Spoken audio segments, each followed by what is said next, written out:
Pada yang mewakili dipersilakan. Mohon ini kayaknya kayak kena pasal 34 ini ya. Jadi isinya jangan apa biar enggak pasal 34 itu parti miskin dan atau lantak. Sini enggak apa ya. Oke, silakan dari PPTQ Muhammad Nasir.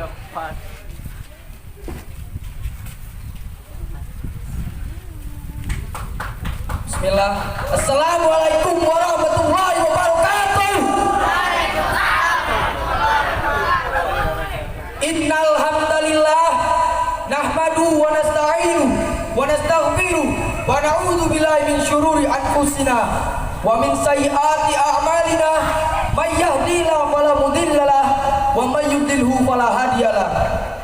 Asyhadu an la ilaha illallah wa asyhadu anna Muhammadan abduhu wa rasuluh.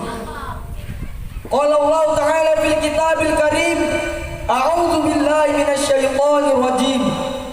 Ya ayyuhalladzina amanu taqullaha haqqa tuqatih wa la tamutunna illa wa antum muslimun. Pertama-tama marilah kita panjatkan puja dan puji syukur atas kehadirat Allah Subhanahu wa taala yang telah memberikan kita karunia dan nikmat sehingganya kita bisa berkumpul di pada acara siang hari ini. Salawat serta salam semoga tetap tercurahkan kepada junjungan kita Nabi Agung kita Nabi Muhammad sallallahu alaihi wasallam yang kita nantikan syafaatnya di yaumil kelak. Berdirinya saya di sini ingin menyampaikan sebuah orasi tentang merdeka dalam perspektif Islam. Merdeka, merdeka, merdeka, takbir. Merdeka adalah suatu kata yang ditunggu-tunggu dan dinanti-nantikan oleh setiap pejuang.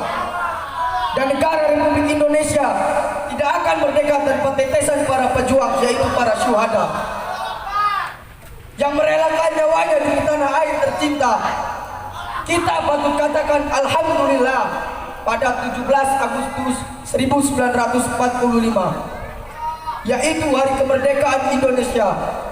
Tetapi kita katakan istighfar, astagfirullah pada tanggal 18 Agustus 1945 karena hilangnya 7 kata pada piagam Jakarta, yaitu ketuhanan dengan kewajiban menjalankan syariat Islam bagi pemeluk-pemeluknya.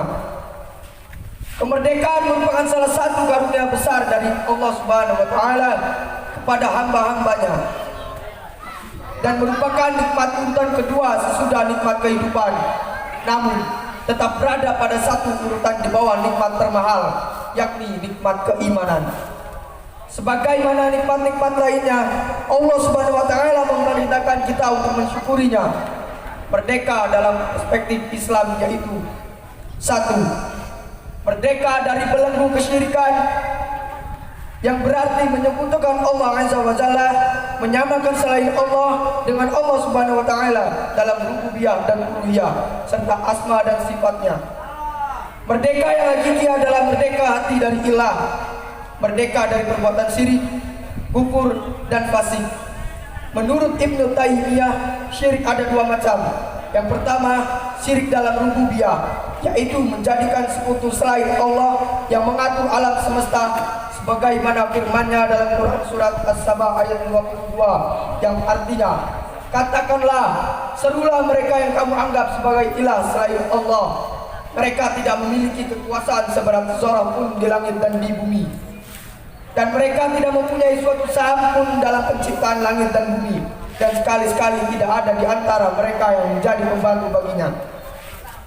Syirik yang kedua dalam uluhiyah, yaitu beribadah atau berdoa kepada selain Allah, baik dalam bentuk doa ibadah maupun doa masalah, yang pada umumnya dilakukan manusia adalah menyekutukan dalam uluhiyah Allah adalah dalam hal-hal yang merupakan kekhususan bagi Allah, seperti berdoa selain kepada Allah, di samping berdoa kepada Allah, atau memalingkan suatu bentuk ibadah seperti menyembelih kurban, bernazar, berdoa dan sebagainya kepada selainnya.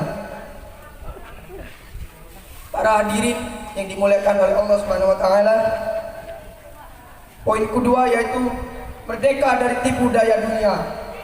Hakikat merdeka yang selanjutnya adalah merdeka dari tipu daya dunia, misalkan serakah dan bakhil. Kita selaku seorang muslim harus paham bahwa kehidupan di dunia ini hanyalah sementara, tidak terlalu mengejar kehidupan dunia serta terlalu mencintainya.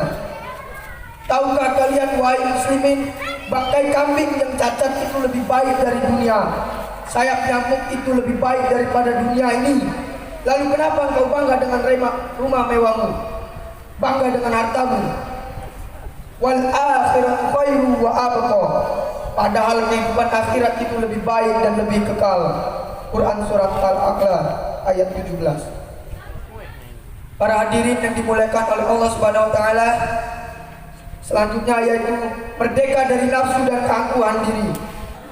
Hakikat merdeka selanjutnya adalah merdeka dari nafsu, yaitu zina, pemabuk, penjudi dan pemarah, serta keangkuhan yaitu sombong, hasud dan riya.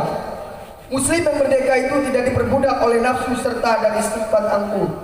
Seorang mukmin barulah dapat disebutkan sebagai orang yang merdeka apabila dirinya tidak dijajah atau dikendalikan oleh nafsu syahwatnya dalam mengikuti langkah-langkah perbuatan syaitan yang dinyatakan Allah sebagai musuh yang nyata. Bagaimana dalam firman Allah dalam Quran surat Al-Furqan ayat 43 yang artinya, terangkanlah kepadaku tentang orang yang menjadikan hawa nafsunya sebagai Tuhannya, maka apakah kamu dapat menjadi pelihara atasnya? Hadirin yang dimuliakan oleh Allah Subhanahu wa taala, poin keempat yaitu merdeka dari kebodohan. Merdeka yang hakiki adalah merdeka dari sifat kebodohan, misalkan malas belajar dan malas ngaji. Kemerdekaan diri sendiri tidak akan bisa diraih jika kita masih nyaman dalam kebodohan. Kebodohan adalah sumber bencana bagi orang itu sendiri dan bangsanya. Seperti baik pada kitab Al-Lala karangan Arzanuji, tuntutlah ilmu karena ilmu adalah perhiasan bagi pemiliknya dan menjadikan keutamaan serta tanda segala hal yang terpuji. Biasanya orang itu garcep kalau mendapat pesan di WhatsApp, Instagram, Facebook, dan lainnya. Bahkan jika followersnya banyak, ia akan berbangga diri. Seharusnya garcep itu ketika belajar dan membaca Al-Quran dan menghafalnya, serta bangga jika hafalannya itu banyak dan miskin. Iqra'ul Quran fa innahu ya'ti yaumul qiyamah syafi'an li ashabi. Bacalah Al-Quran karena ia memberikan syafaat kepada para sahabatnya. Hadis riwayat Muslim. Demikianlah sedikit yang dapat kami sampaikan. Kurang lebihnya saya mohon maaf. Kepada Allah saya mohon ampun. Wabillahi taufiq wal hidayah. Wassalamualaikum warahmatullahi wabarakatuh. Waalaikumsalam warahmatullahi wabarakatuh. Waalaikumsalam warahmatullahi wabarakatuh. Innal hamdalillah nahmadu wa nasta'inu wa nastaghfir wa na'udzu billahi min shururi anfusina wa min sayyiati a'malina may yahdihillahu fala mudilla lahu wa may yudlilhu fala hadiya lahu asyhadu an la ilaha illallah wa asyhadu anna muhammadan abduhu wa rasuluh la nabiyya wa rasula ba'dah.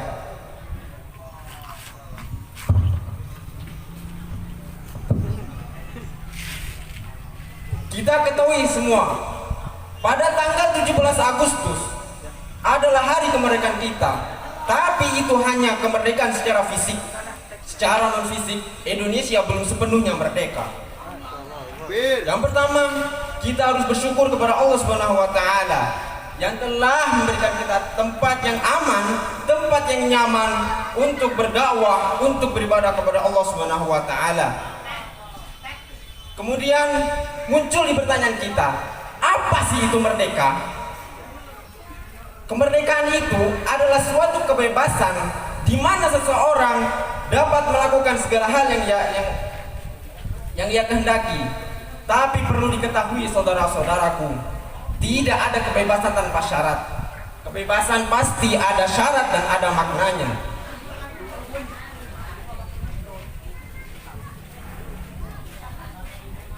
Saudara-saudaraku, seiman, seperjuangan dan sebangsa,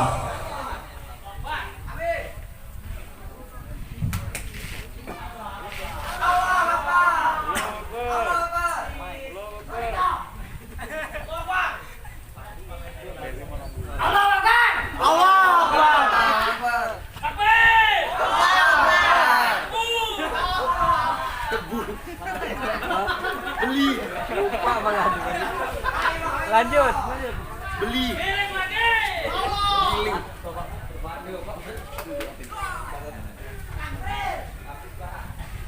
lanjut nggak usah ngapa nggak apa lanjut terus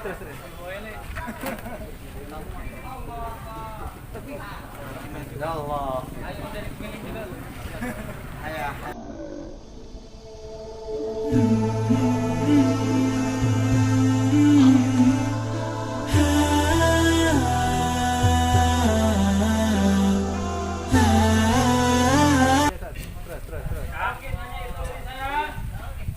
Berbicara tentang kemerdekaan,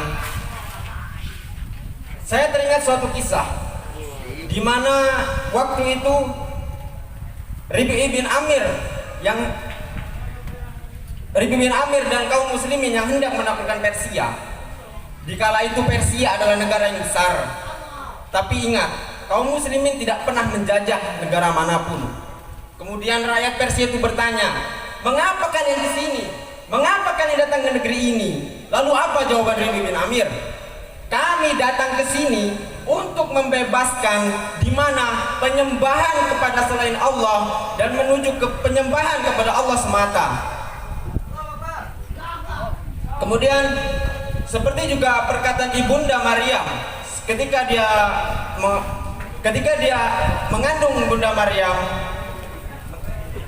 Maryam, kemudian dia berdoa, "Rabbi inni nadartu laka ma fi batni muharraran fataqabbal minni." Ya Allah, aku berdoa kepadamu tentang apa ada yang di perutku ini untuk menjadi seorang muharraran atau seorang yang bebas dalam arti menyembah Allah Subhanahu wa taala. Dan dalam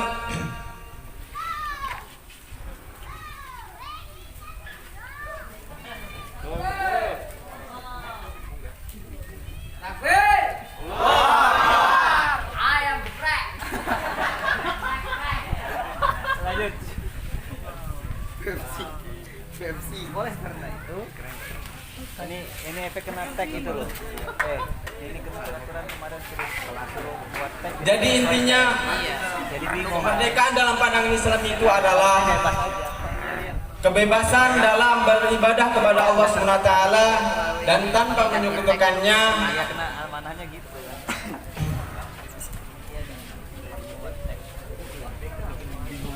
Ya mungkin hanya itu dari saya. Assalamualaikum warahmatullahi wabarakatuh.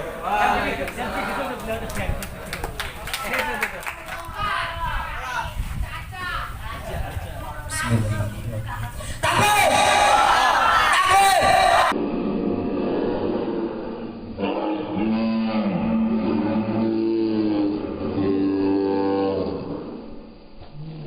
Uhayyikum tahiyatan islamiyatan wa tahiyatan min ahlil jannah wa tahiyatan lakum jami'an. Assalamualaikum warahmatullahi wabarakatuh.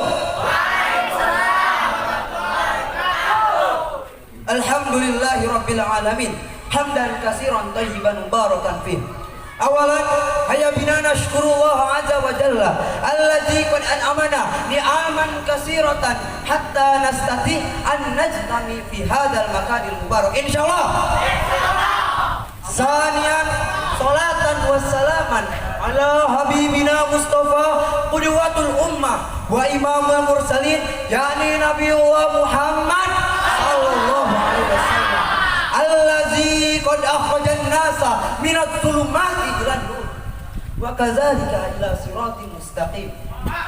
Ana sa'id an aqif amamakum jami'an li akhtaba khutuban tahta al-mawdu'. Mohon maaf Dewan Juri kalau boleh bahasa Inggrisnya. First of all, thanks to Allah Subhanahu wa taala who always given help, blessing and salvation for all of us so that we get to be here with the Taubat in Ma'had Ali Lampung. Secondly, my salawat and salam to our Prophet Muhammad sallallahu alaihi wasallam who saved the human life from in the darkness to the lightness. Hadirin rahimani wa rahimakumullah. Setiap hari Senin kita sebagai seorang pelajar dianjurkan untuk melakukan upacara, di mana di dalam upacara tersebut terdapat pembacaan Undang-Undang Dasar tahun 1945 atas berkat rahmat Allah yang Maha Kuasa dan dengan didorongkan oleh keinginan luhur supaya berkehidupan kebangsaan yang bebas, maka rakyat Indonesia dengan ini menyatakan kemerdekaannya. Coba anak tanya, ada yang tahu alinea keberapa? Ada yang tahu alinea keberapa? Astagfirullah. Sebagai seorang santri wajib kita hafal Undang-Undang Dasar. Itu adalah alinea ke-4. Maka mutlak kemerdekaan negara ini atas izin Allah Subhanahu wa taala. Maka dalam mengisi kemerdekaan ini jangan sampai kita menjadi santri yang ecek-ecek, santri yang dikit-dikit minta pulang, dikit-dikit telepon papa ngeluh. Maka dalam mengisi kemerdekaan itu, poin yang pertama adalah optimis. Ada yang tahu siapa orang yang senantiasa menggebor-geborkan optimis? Ada yang tahu siapa? Mohon maaf Ustaz Wageanto. Walau begini aku nikmati tetap optimis. Takbir. Apa yang kita optimiskan? Kita optimis sebagai seorang santri istiqomah dalam meningkatkan ketakwaan kita kepada Allah Subhanahu wa taala. Istiqomah dalam memantapkan keimanan kita kepada Allah Subhanahu wa taala. Tapi anak yakin di sini nggak ada santri yang ecek-ecek. Betul apa betul? Maka kita harus buktikan kepada dunia bahwa santri Dewan Dakwah adalah santri yang kuat imannya, santri yang hebat dalam pemikirannya, dan santri yang pintar dalam imteknya. Ada yang tahu apa itu imtek? Imtek adalah imannya senantiasa kuat kepada Allah Subhanahu wa taala. Ketakwaannya senantiasa meningkat, pengetahuannya hebat, dan teknologinya pun cerdas. Meskipun kata Abah saat ini kita nggak boleh megang HP, laptop nggak boleh, apapun itu elektronik nggak boleh, tapi kata Abah 10 tahun yang akan datang teknologi akan semakin hebat, akan semakin canggih kalau kita nggak mati duluan, insya Allah. Hadirin rahimani wa rahimakumullah. Maka dari itu optimislah untuk menjadi santri yang hebat, optimislah untuk menjadi santri yang kuat, santri yang bisa menggetarkan dunia. Takbir. Maka yang kedua adalah untuk mengisi kemerdekaan ini kita butuhkan keimanan dan ketakwaan kepada Allah Subhanahu. Hadirin dan dewan juri yang saya hormati, dalam mengisi ketakwaan ini harus dan perlu kita ketahui bahwa kemerdekaan Indonesia diumumkan pada tanggal 17 Agustus tepat hari Jumat. Pada tanggal 16-nya sebelum diumumkan proklamasi, Soekarno diculik oleh kaum muda. Diperintahkan untuk mengumumkan pada tanggal 16 Agustus. Maka dari itu Soekarno tetap kekeh tidak mau mengumumkan tanggal 16 Agustus. Dia kekeh ingin mengumumkan tanggal 17 Agustus pada hari Jumat. Kenapa hari Jumat? Kenapa 17 Agustus pada waktu itu begitu istimewa? Karena di situ terdapat Sayyidul Ayyam, rajanya hari. Bukan hanya tepat pada rajanya hari, tapi Sayyidul Qamar, rajanya bulan. Maka kemerdekaan negara ini itu diumumkan pada saat momentum yang begitu luar biasa hebatnya. Maka dari itu, marilah kita bersama-sama untuk senantiasa meningkatkan kepada Allah takwaan kita kepada Allah Subhanahu wa taala. Jangan sampai kita melakukan maksiat, narkoba, diskotika, dangdutan kerjaannya. Maka dari itu, marilah kita senantiasa meningkatkan dan mengingat firman Allah, walau anna ahlal qura amanu wattaqau la fatahna alaihim barakatin minas samai wal ard. Kalaulah penduduk negeri-negeri itu beriman kepadaku, kata Allah, maka aku akan limpahkan kepada mereka berkah dari langit dan dari bumi. Jadi hadirin rahimakumullah, maka kesimpulan yang dapat kita petik pada pidato kali ini adalah kita harus senantiasa optimis dengan apa yang saat kita lakukan, optimis saat bertakwa kepada Allah Subhanahu wa taala, dan senantiasa meningkatkan ketakwaan kita kepada Allah Subhanahu wa taala.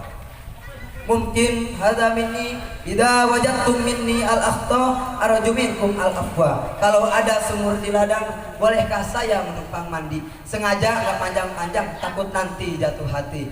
Unzur maqala wala tanzur maqala. Wabillahi taufik wal hidayah. Wassalamualaikum warahmatullahi wabarakatuh.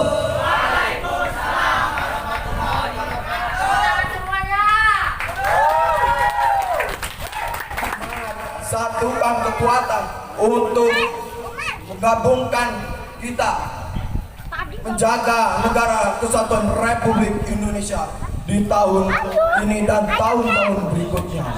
Sekian dari saya, wassalamualaikum warahmatullahi wabarakatuh.